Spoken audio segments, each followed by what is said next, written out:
Amen, amen. Amen. Je vous salue au nom du Seigneur Jésus-Christ. Amen. Je vous prie de vous asseoir. Et nous allons prendre la parole de Dieu dans le livre de Genèse, chapitre 21, versets 1 à 21. Le titre c'est « Telle mère, telle fille, tel père, telle fille ». Je parlerai de la famille.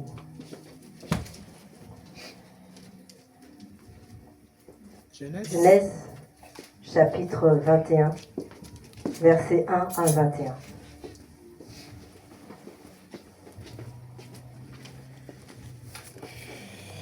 Qu'une personne commence à lire de versets 1 à 5. La naissance d'Isaac. Tu peux prendre des minutes.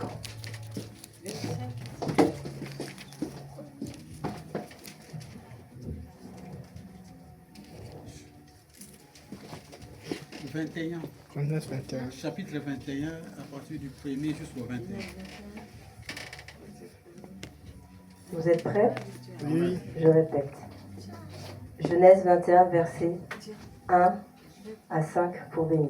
Tu veux commencer la lecture? Je lis au nom de Jésus. Amen. L'Éternel intervint en faveur de Sarah comme il avait dit. Il accomplit pour elle ce qu'il avait promis. Sarah tomba enceinte et donna un fils à Abraham dans sa vieillesse, au moment fixé dont Dieu lui avait parlé. Abraham appela Isaac, le fils qui lui était né, que Sarah lui avait donné. Il circoncit son fils Isaac lorsqu'il fut âgé de 8 jours. Amen. Amen. Je continue. Nous allons maintenant au verset 5. Abraham était âgé de 100 ans à la naissance d'Isaac, son fils. Et Sarah dit, « Dieu m'a fait un sujet de rire, quiconque l'apprendra rira de moi. » Elle ajouta, « Qui aurait dit à Abraham, Sarah allaitera des enfants. Cependant, je lui ai enfanté un fils dans sa vieillesse. » Verset 8. L'enfant grandit et fut sevré.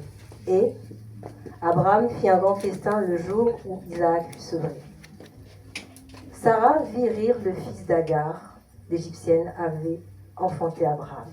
Et elle dit à Abraham, « Chasse cette servante et son fils, car le fils de cette servante n'héritera pas avec mon fils, avec Isaac. » Amen. Amen.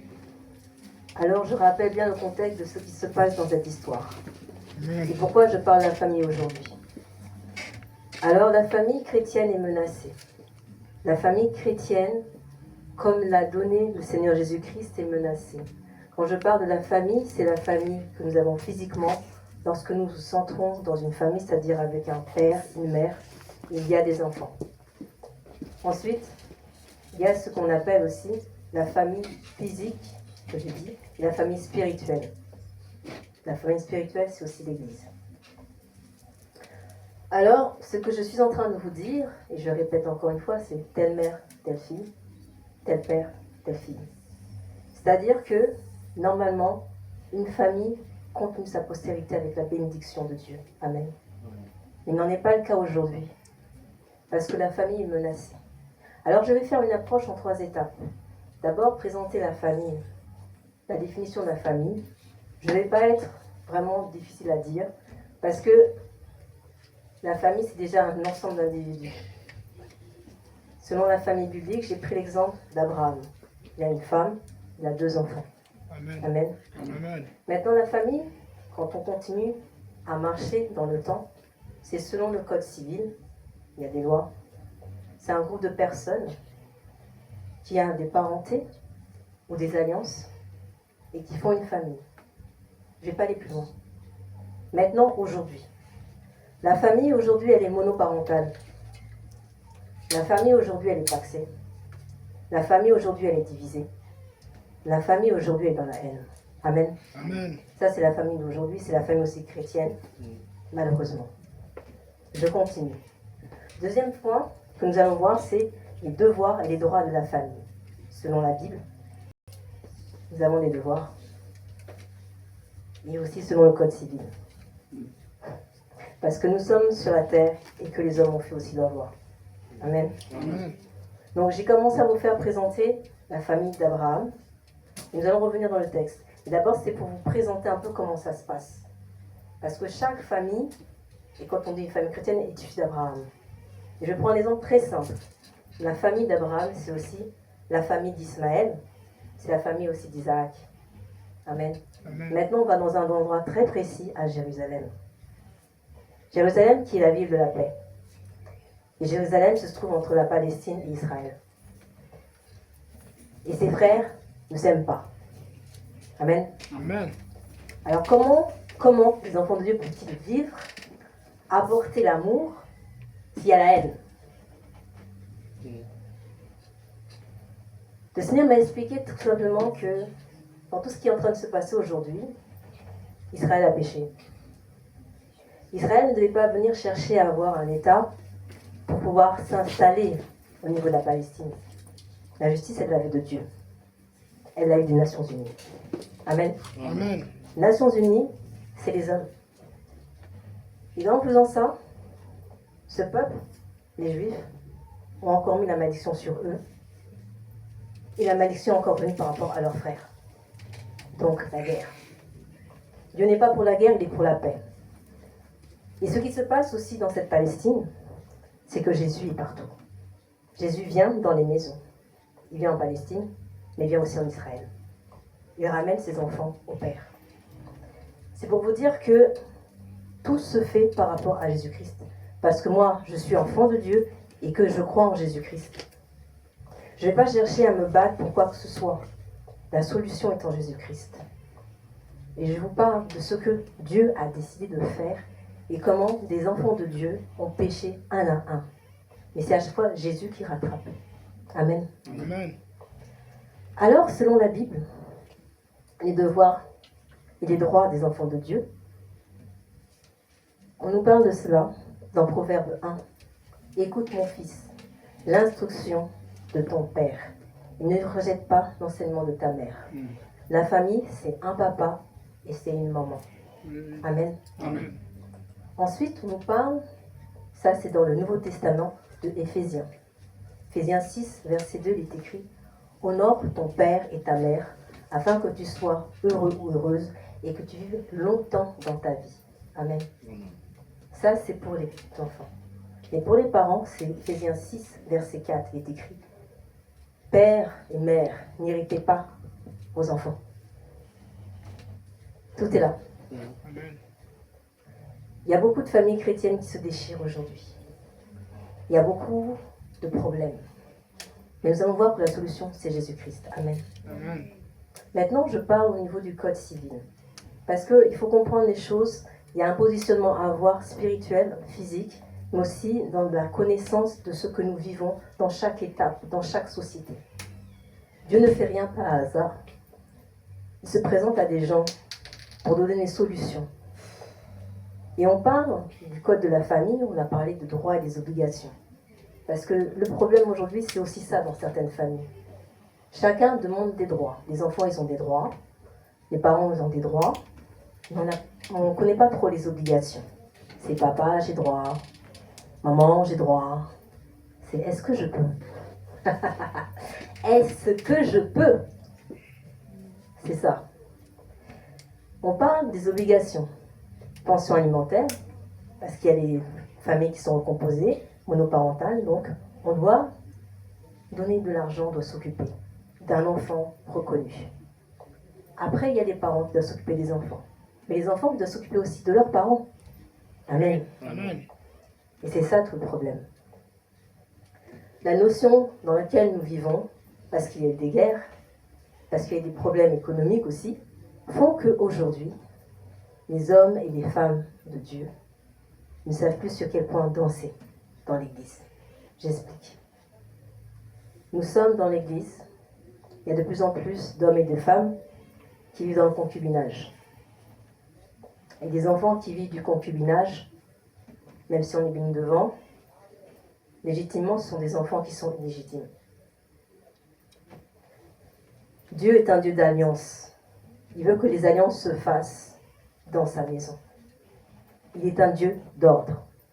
Donc il demande à ses enfants, qui sont l'exemple, de pouvoir se marier. Mais là encore, il y a un problème. Il y a vraiment un problème. Et ça, c'est vraiment un problème aujourd'hui. Parce qu'un enfant de Dieu se fait, entre guillemets, moquer, humilier, parce qu'il n'est pas l'enfant légitime. Tout simplement parce qu'il n'a rien qui montre que c'est vraiment un véritable enfant de Dieu. Retournons donc dans Genèse 21. Dans Genèse 21, on nous a dit que enfin Sarah a eu un enfant, l'enfant légitime de sa destinée.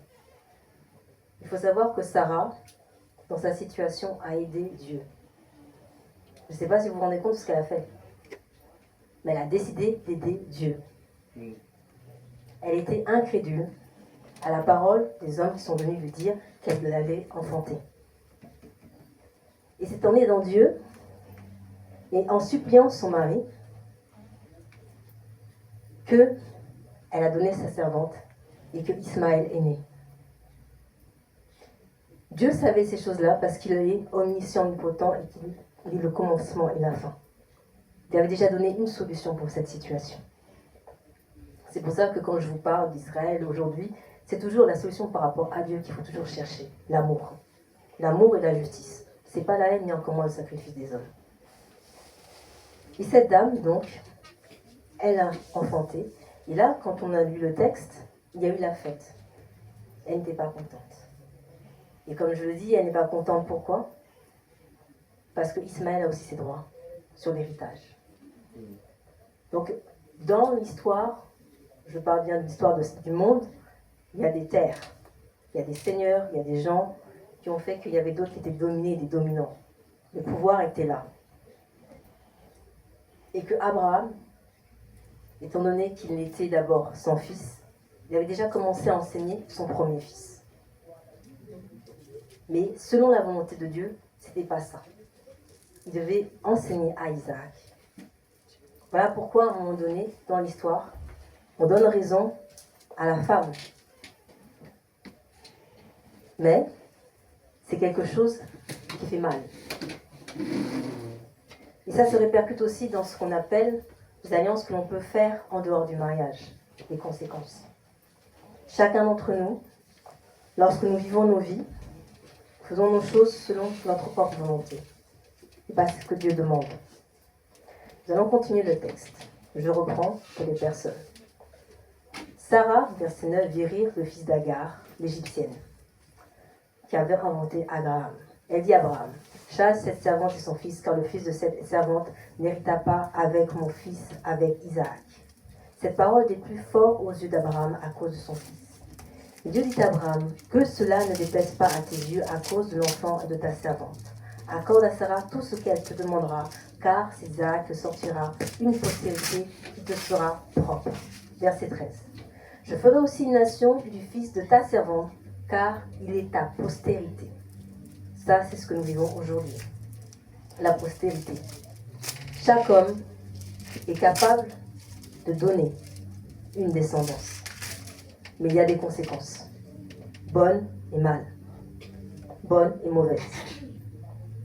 Verset 14.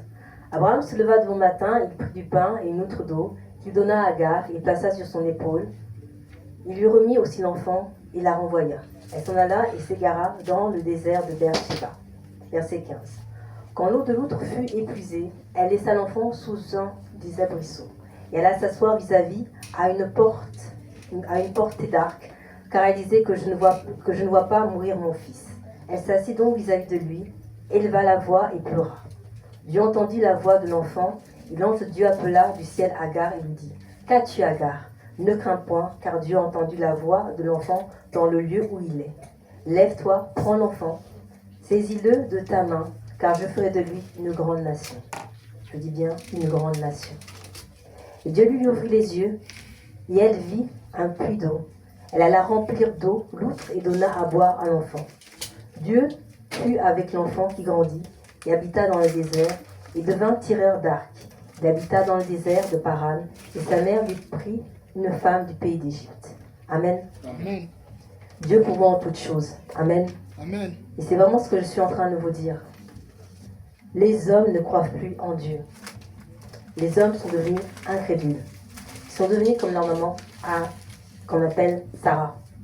Ils ont décidé d'aider Dieu. On a trouvé des solutions, mais ce n'est pas la bonne solution. Même pour les guerres, même pour tout ce qui se passe, ce n'est pas la bonne solution. La solution, c'est Jésus. Jésus et rien que Jésus. Donc, nous, en tant qu'enfants de Dieu, nous avons la solution. Mais est-ce que vraiment nous avons encore ce qu'on appelle l'envie de montrer que nous sommes la solution? Certains chrétiens, lorsqu'ils sortent de chez eux, ils ne se montrent pas. Ils ont peur. De quelle famille elle vient? Elle va au travail. C'est qui? Non. Un enfant de Dieu est rempli d'amour, est rempli de joie, est rempli de paix et de vérité. C'est à nous de pouvoir faire le travail. Parce que c'est ce qui se passe aujourd'hui dans la France dans laquelle nous vivons. La France a cassé la famille. Et ce que nous devons faire, c'est de leur faire comprendre que ce n'est pas la solution. La solution, c'est Jésus. Oui, il y a eu le mariage pour tous, il y a eu le Pax. Ce sont des solutions qui n'honorent pas l'homme ni la femme. Ce que nous apportons, c'est la vraie famille. C'est la vraie vie en Jésus-Christ. Et c'est vrai que ces derniers temps, il y a beaucoup de gens, je ne sais pas si vous avez vu les informations, mais les chrétiens sont de plus en plus aussi menacés. Et dernièrement, un homme est mort en prêchant la parole à Lyon. Et c'est à Paris que des gens se sont levés. Mais nous devons faire plus que ça. Nous devons comprendre que la famille dans laquelle nous vivons, c'est une famille qui est spirituelle. Oui, nous sommes l'Église. Et je dis bien, je reprends encore une fois, parce que c'est important ce que je suis en train de vous dire. Une famille, c'est quoi? Une famille physique, je répète, c'est un groupe d'individus ayant le même sang pour faire la volonté de Dieu. Amen. Nous sommes aussi une famille spirituelle. C'est pour faire aussi la volonté de Dieu. Dieu a permis que nous soyons une famille, c'est parce qu'il l'a voulu. Et nous évoluons ensemble. Et un enfant de Dieu vit dans l'unité. Il ne peut pas être tout seul.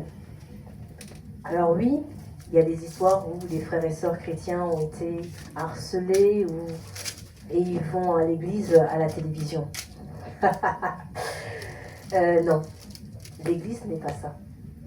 L'église, c'est être ensemble, physiquement, dans l'amour, et c'est la fraction du pain. Voilà pourquoi, quand Jésus-Christ a passé ses dernières heures avec ses disciples, il a insisté pour la fraction du pain, pour faire comprendre que la vraie famille, ce sont les hommes. La famille. Et si nous marchons avec Jésus, si nous vivons avec Jésus-Christ, alors nous aurons la parole du Maître en nous pour faire triompher la famille, triompher ses valeurs. Et il n'y aura pas de rejet, il n'y aura pas d'incompréhension, il y aura l'amour de Dieu qui va persister. Et c'est ça que nous, en tant qu'enfants de Dieu, nous devons vivre au profond de nous-mêmes. C'est-à-dire que oui, tu vas à l'école, tu vas au travail, tu vas faire tes démarches, tu dois avoir une espérance en quelque chose de bon pour quelqu'un que tu ne connais pas, parce que tu es évangéliste. Je dis bien évangéliste. Chacun d'entre nous, nous pouvons parler de Jésus. Comme ce qui s'est passé juste avant de partir aujourd'hui au culte, il y a un petit garçon qui vient, qui me dit bonjour, et il me parle, il a envie de rester avec moi. Moi je dis, ce petit garçon, j'ai jamais vu. Et en fait, il me dit, mais vous étiez où? Vous allez où? Moi je dis, on va à l'église. À l'église!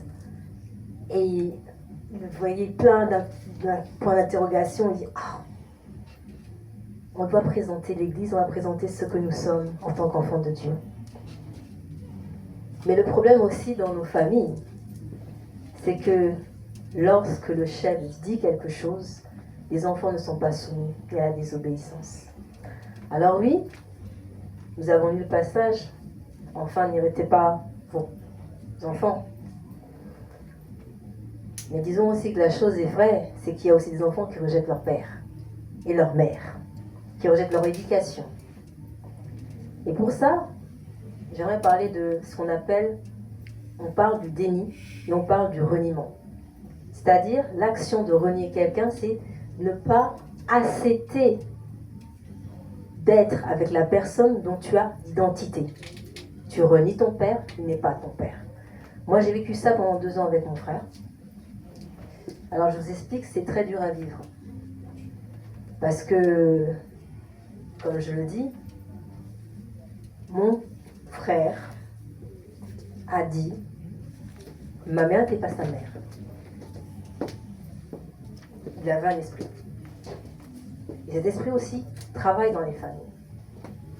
Ma mère, c'est pas sa mère. Donc il la vous voit.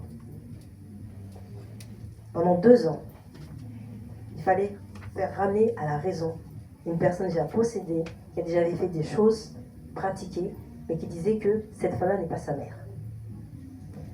Au point où, à un moment donné, une fois, il a fallu carrément que nous puissions nous battre. Parce que mon frère voulait tuer ma mère. Ouais. Et dans cette situation, je vous dis bien, c'est difficile à vivre, mais je dis Seigneur, je ne sais pas ce que je vais faire, mais je dois l'assommer. Aujourd'hui, j'en rigole, hein. Mais j'ai vécu des moments très forts, très hard de ce qu'on appelle la famille. C'est une famille que j'aime, c'est ma famille physique, qui a permis d'être ce que je suis, et je leur dis merci. Parce que l'amour que j'ai pour mon prochain, c'est par rapport à eux que j'ai appris à aimer, en premier. Et donc, mon frère, je l'ai assommé. Parce que donc, il était en train d'étrangler ma mère. Et donc, il est tombé dans les pommes. Bon, aujourd'hui, j'en rigole, mais... mais disons qu'il était tellement possédé, et cet esprit était tellement là. Et après moi, j'ai dû rentrer en prière, en jeûne, pour faire partir cet esprit. Et j'ai commencé à parler en langue. J'ai commencé à faire le bien et à voir mon frère autrement et à l'aimer davantage. Parce que mon frère pensait qu'on le détestait. Amen. Amen. C'est pour ça que je vous dis que c'est important de comprendre que aimer, c'est rien pour nous. Mais il faut tout demander à Dieu. À Dieu, vraiment à Dieu. Et j'ai appris à aimer mon frère, j'ai appris à aimer ma sœur, j'ai appris à aimer les hommes et les femmes que Dieu a créés d'une autre manière dans la parole de Dieu. Parce que je voulais que mon frère soit guéri et je voulais que d'autres personnes soient guéries. Je voulais vraiment faire la volonté de mon Dieu qui est dans les ciels. Parce qu'il m'a dit que j'étais son enfant et que je devais l'honorer, comme est écrit dans la parole. J'ai décidé de l'honorer. J'ai décidé d'aimer. Aimer, c'est-à-dire d'une manière quasiment sans pour autant être dans la contradiction des situations qui pouvaient arriver au jour le jour. C'était Amen, on y va. S'il y a telle chose qui se passe, exemple, s'il y a des huissiers de justice ou s'il y a quoi que ce soit, glorifie le Seigneur pour ce qui se passe. Donc c'est pour vous dire que il faut être dans une dimension d'un amour et d'une sincérité et d'une unité avec Dieu qui vous fait aimer les autres. Aimer au-delà de l'impossible, c'est possible pour celui qui croit. Amen. Et c'est ça la famille aujourd'hui. La famille, c'est sentir que la personne qui est rejetée, tu dois l'aimer. C'est aussi accepter de comprendre qu'il y a des personnes qui peuvent te haïr pour ce que tu es. Tu dois l'accepter. Oui, tu dois accepter que tu as des ennemis, mais tu dois aussi les bénir.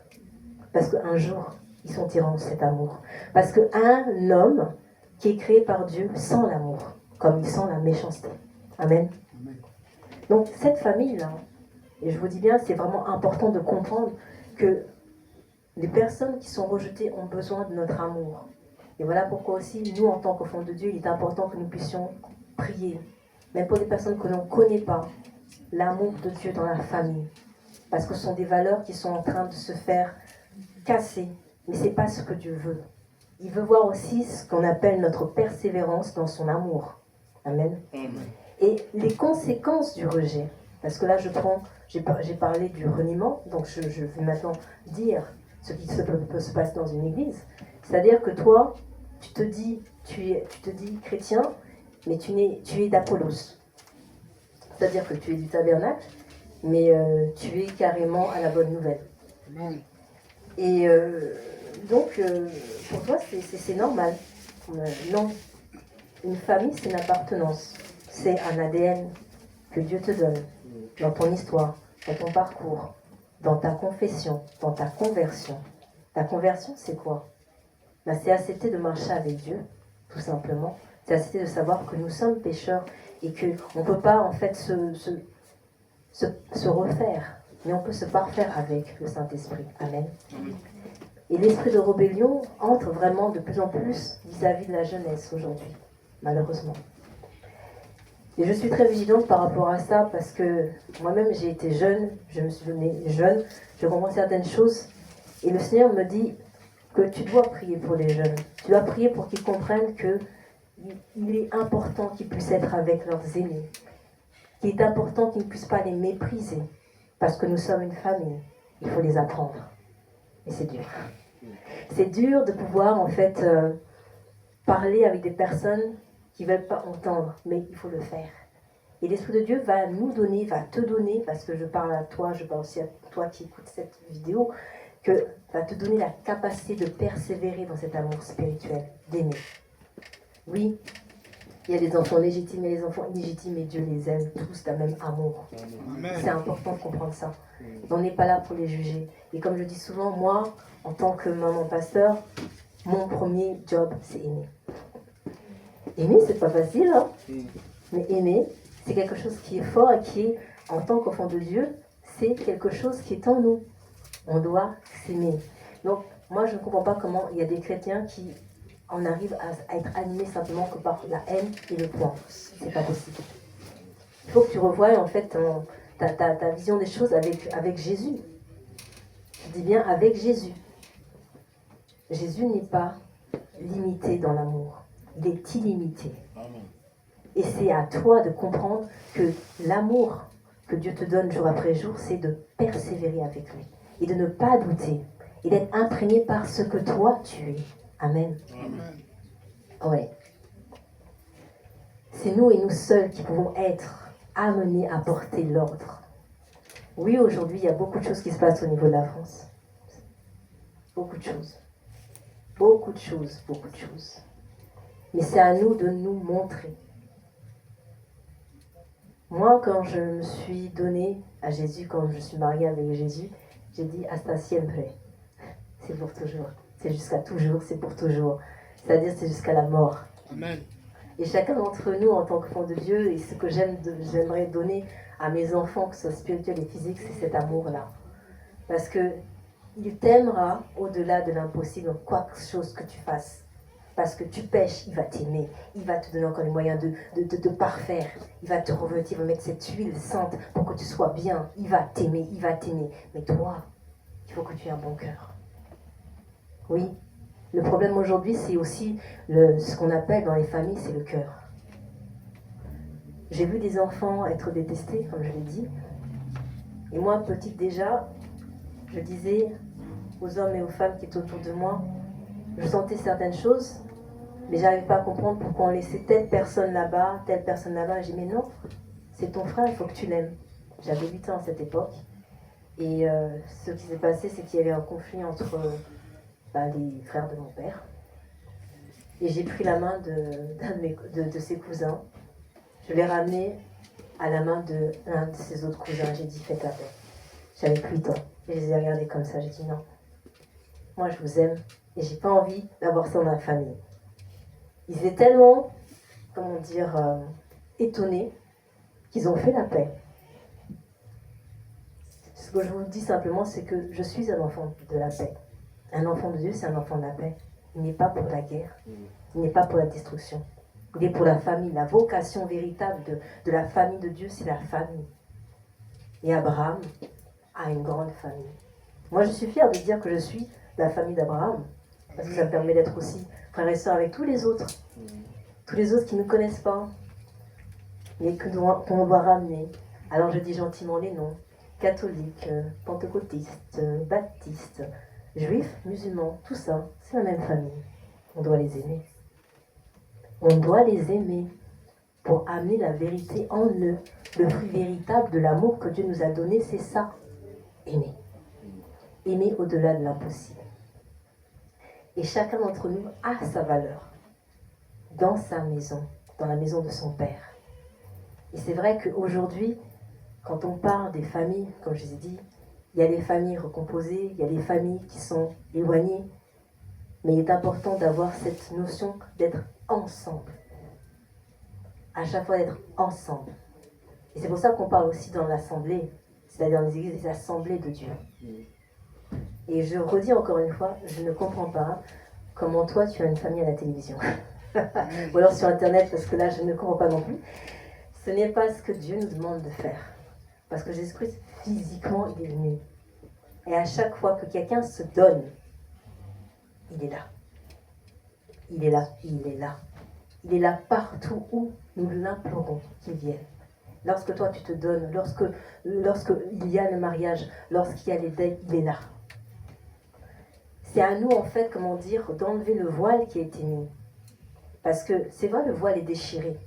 Mais est-ce que nous avons vraiment compris la signification de ce qui s'est passé à Golgotha? Il est là. Il est là. Il est là. Pour ta famille, pour ton frère, pour ta soeur, il est là. Oui, ça fait longtemps. Et comme je le dis, j'étais très contente. J'ai dit, waouh, j'ai réussi. J'ai vraiment réussi à faire ce que Dieu m'a demandé de faire sur quand même 27 ans. Il fallait que je change mon cœur. Il fallait que je sois de jeune femme, maman, tante, grand-tante, pour faire comprendre quel est l'amour qui m'anime. Mais cet amour peut émaner aussi de toi, pour chacun d'entre vous, dans vos familles. Alors, même si ton grand-père, ton grand-oncle, ou je ne sais pas qui dans ta famille t'énerve, annonce-lui l'amour. Annonce-lui l'amour, annonce-lui la vérité. Avance-lui la fraternité, annonce-la, je dis bien une femme, la sororité. Chacun d'entre nous devons insister à ce que chacun d'entre nous puissions accepter ce mariage spirituel avec Jésus-Christ. C'est important parce que Jésus-Christ revient bientôt. Amen. Amen. Il revient bientôt et tout ça, nous sommes en train de le vivre. Mais ne soyons pas dans la banalisation des choses. Non. Soyons vraiment rassurés par l'Esprit Saint qui nous a donné. Moi, quand j'avais eu ce passage, je me suis dit, mais pourquoi tel père, telle fille? Moi, je dis, non. Il m'a fait travailler parce que moi, j'avais fait un autre message avant ça, mais ce n'était pas le même. Et donc, j'étais en train d'écrire, je dis, non, ça va en plus sens, ça va autre part, je vais autre part et encore autre part. Moi, je dis, oh là là, c'est quoi? Non, tout simplement, il voulait faire comprendre une chose aujourd'hui, c'est dans quelle famille tu vis. Même si toi, tu n'as pas de famille, Dieu ne te laisse pas. Dieu est le père des orphelins, le papa des orphelins. Donc, tu as une famille. Et quelle est la famille? Comment tu la valorises, cette famille chrétienne? Comment tu valorises la famille que ton père a, que ton père t'a donnée, que ta maman t'a donnée? Bien, mal? Tu la valorises parce qu'elle a de l'argent? Ou tu vas la dévaloriser parce qu'il n'y a que des possédés? Non, c'est pas ce qu'on nous demande. C'est pas ce qu'on nous demande. On nous demande d'aimer. Aimer et encore aimer. C'est un passage vraiment important de comprendre que Dieu veut que nous puissions être des hommes et des femmes aimants. J'aime la générosité de mes filles, parce que cette générosité, elle dénote, elle vient du papa et de la maman que je suis, et que le pasteur dit « hey ». Et j'aime comment elles aiment, parce que, en fait, elles m'apprennent aussi, elles me réapprennent certaines choses. Elles me réapprennent à fournir en fait un effort dans l'amour de Dieu. Quand je parle des frères et sœurs qui sont venus, qui viennent, je dis, il n'y a jamais de peu, il y a toujours du beaucoup. Il y a toujours des gens qui vont revenir, partir dans ce ministère où nous sommes, mais c'est important que nous puissions vivre avec cet amour. Amen. Amen. Oui. Alors moi, ce que je voulais dire tout simplement, par rapport à ce que nous voulons être aujourd'hui, on ne va pas travailler dans le modernisme, ni dans le conservatisme. Nous devons être chrétiens. Chrétiens avant tout. Chrétiens jusqu'à la mort. Et c'est-à-dire que si le monde compare ce que nous sommes, c'est eux qui doivent pleurer, c'est pas l'inverse. Parce que le monde, oui, nous montre les bienfaits, que ce soit au niveau de la télévision, que ce soit au niveau de beaucoup de choses. Nous montre la liberté, qu'on a le droit à se suffire à soi-même. C'est faux, c'est un mensonge. Parce qu'on se fait par rapport à ce que nous sommes. Et on ne se fait pas seul. Même une personne qui est milliardaire ne s'est pas fait seule. C'est impossible. Il y a quelqu'un qui l'a aidé. Donc il ne faut pas se suffire à soi-même, être dans un égoïsme. Mais dans l'église aujourd'hui, il y a des égoïstes. Il y a des frères et sœurs qui n'aiment pas un frère et une sœur parce qu'il n'y a pas d'intérêt à avoir avec ce frère et une sœur. C'est faux. En fait, tu vois simplement l'apparence de cette personne. Tu ne vois pas le cœur de la personne. Je t'invite toi aujourd'hui à être profond dans ta relation avec ton frère, avec ta sœur. Parce que chaque jour que le Dieu nous donne d'être, c'est d'être investi par cet amour. Amen. Amen. Oui. Le Seigneur nous aime. Le Seigneur veut que nous puissions nous aimer les uns les autres dans l'Église. Il y a une parole qui dit « Comment peux-tu aimer ce que tu ne vois pas sans aimer la personne qui est en face de toi ?» En fait, il y a beaucoup de choses qui font que nous sommes aujourd'hui dans la contradiction de ce que a revêtu l'Église, en fait. Et c'est à nous de faire comprendre que rien ne se perd. Tout se crée, tout se voit. Mais c'est à nous de dire ce que nous sommes en tant qu'enfants de Dieu. Oui, tu es enfant de Dieu, mais de qui? Il y a enfant de Dieu et enfant du diable. Donc c'est à nous de nous faire comprendre que chacun d'entre nous, nous sommes bons à quoi? Nous sommes bons à vivre pourquoi? Nous sommes amis à vivre avec la paix en nous. Moi, tout ce que j'avais à vous dire aujourd'hui, c'est que oui, je suis d'une famille, chacun d'entre vous est d'une famille. Et prenez le temps de vous aimer dans un équilibre normal. Il ne doit pas avoir de méchanceté ou de haine. Même si la personne qui te hait, elle veut te tuer, aime-la. Aime-la, c'est possible. Et je peux vous dire que Dieu est le Dieu de l'impossible. Et chacun d'entre nous, nous sommes capables de faire l'impossible. C'est pour ça qu'il nous a donné le Saint-Esprit. Simplement, ne soyons pas incrédules. Soyons vraiment remplis de l'amour de Dieu, comme l'a été Abraham. C'était un père qui aimait ses enfants. Amen. Il ne faut pas oublier ça. Nous sommes des enfants d'Abraham. Nous sommes les enfants que Dieu a voulu pour chacun d'entre nous. J'ai terminé, soyez bénis. Amen.